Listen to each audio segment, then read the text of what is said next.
Неприятная картина, но это основная причина, почему диких животных трудно содержать дома.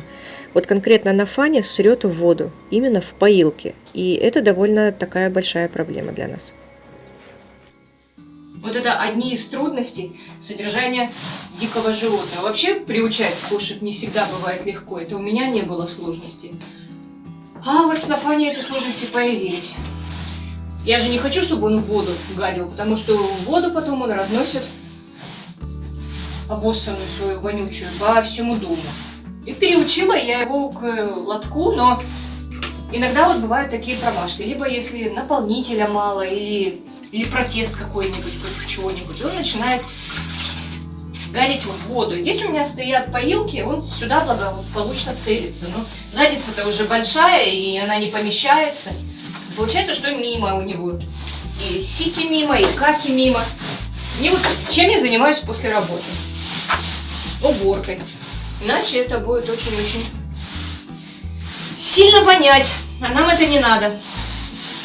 И на кухне он сегодня мясо растащил. Значит, и на кухне надо сделать то же самое. Вообще, ковры и животные малосовместимые вещи.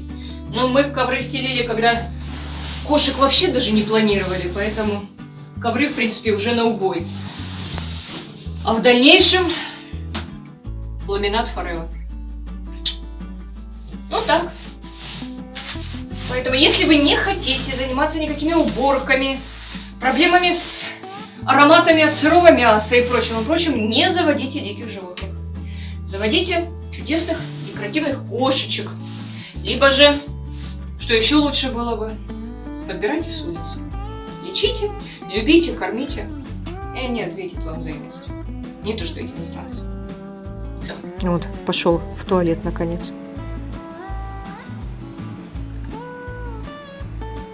Ну, можешь же, когда захочешь. Все можешь.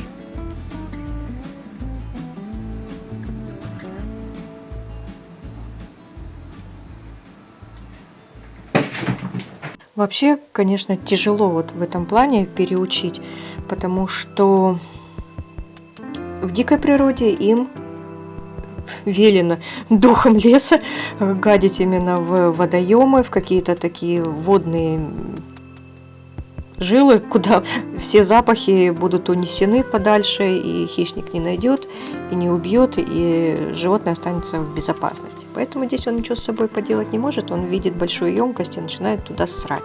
Раньше он еще и ссал туда. Ну, большая проблема в том, что когда он посрет, он и присыкнет. Ну, немножко, правда, но тем не менее. В последнее время вместе с взрослением все меньше, но все-таки проблема есть. Вот еще одна проблема – это всегда изрезанные, истерзанные руки.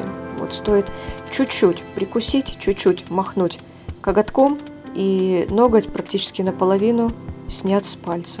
Вот эти повреждения у меня от нападения на котенка серенького. То есть это предназначалось не мне, а именно атака была котенка. Вот. Такие повреждения могли быть нанесены ей. Ну и непременно кровь. Кровопускание – это практически порванные вены всегда. Ну вот проблема всегда именно в подростковом возрасте. Как-то потом вместе со взрослением этого становится все меньше. Ну и это тоже вот имеет место быть. Как бы и ноги тоже повреждены. Мимо пробежал, случайно задел, то есть на ноги он не нападает, он не играет с ногами. Но вот мимо побежал, и все. И руки точно так же. Что-то случайное, что-то игровое. Вот здесь вот у меня на плече, не знаю, в камеру видно, нет, но довольно сильные повреждения тоже остались совершенно случайные. То есть большинство повреждений, они все игровые. Кошечка бежала, хвостиком махнула, кусочек мяска с кости отвалился. Ну, к этому нужно быть готовым и точно так же воспринимать все философски. То есть кожа срастается, все повреждения так или иначе со временем заживают. Ну и вот точно так же. Мимо пробежал, случайно задел, тык-дык-тык-дык, и автограф на ногах остался. Нужно быть всегда готовым умереть от лап любимого питомца и держать зеленку наготове. Вот все-таки я не выдержала и купила второй лоток, потому что в один лоток ходить все не могут, это просто уже антисанитарийно. Сначала пыталась стелить пеленки, но от пеленок все-таки шла соответствующая вонь. Да, Ванюмпель? А в песочек он ходит вполне активно, и ему, в общем-то, не важно куда присыкивать, важно где. Вот ему нравится на балконе, в прохладе. Поэтому этот лоток, в принципе, выполняет и справляется полностью с поставленной задачей. Так что лоточек у нас теперь второй на балконе. Ну иди показывай, что натворил, что наделал.